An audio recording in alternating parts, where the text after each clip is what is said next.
நம்ம வாழ்க்கையில 5 முக்கியமான விஷயங்கள்ல 2வது விஷயத்தை பத்தி தான் இப்ப நம்ம பார்க்க போறோம். Welcome to behind books and நான் உங்க மகேஷ்குமார். நீங்க பார்த்துக்கிட்டு இருக்கிற இந்த series random content from the random books episode 52. நான் 2வது விஷயம்னு சொன்னது வேற எதுவும் கிடையாதுங்க, டிசிப்ளின். ஸோ பேசிக்கா டிசிப்ளின்னா ஒரே லைன்ல சொல்லி க்ளோஸ் பண்ணிடலாம். உங்களுடைய கோல்ஸுக்கும் உங்களுடைய அக்காம்ப்ளிஷ்மெண்ட் அதை நீங்க அடையறதுக்கும் நடுவில் இருக்கிற பிரிட்ஜ் தாங்க உங்களுடைய டிசிப்ளின். ஸோ நீங்க ஒரு விஷயத்தை அடையணும்னு நினைச்சா மட்டும் போதாது, அண்ட் அதுக்கு நீங்க என்ன எஃபர்ட் எடுக்கிறீங்க, நீங்க எந்த அளவுக்கு எஃபர்ட் எடுக்கிறீங்க, எவ்வளோ கன்சிஸ்டண்டா எஃபர்ட் எடுக்கிறீங்க, இவ்வளோதாங்க.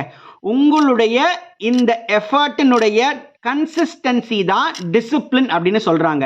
அப்படி நான் பண்ண மாட்டேன் அப்படின்னு நீங்க சொன்னீங்கன்னா அங்கதான் நமக்கு டிசிப்ளின் லேக் ஆகுதுன்றத நாம புரிஞ்சுக்கலாம்.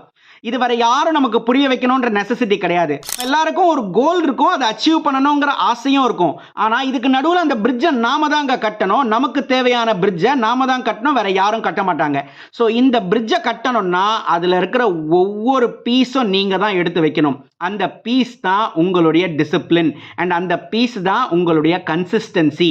ஸோ நீங்க உங்க லைஃப்ல எவ்வளோ பெரிய இடத்துக்கு போகணும்னு ஆசைப்பட்டாலும் இந்த கன்சிஸ்டன்சி அப்படிங்கிற இந்த முக்கியமான இன்கிரீடியன்ட் இல்லைன்னா அடுத்தடுத்த ஸ்டெப்ஸ் போறது கொஞ்சம் கஷ்டம்.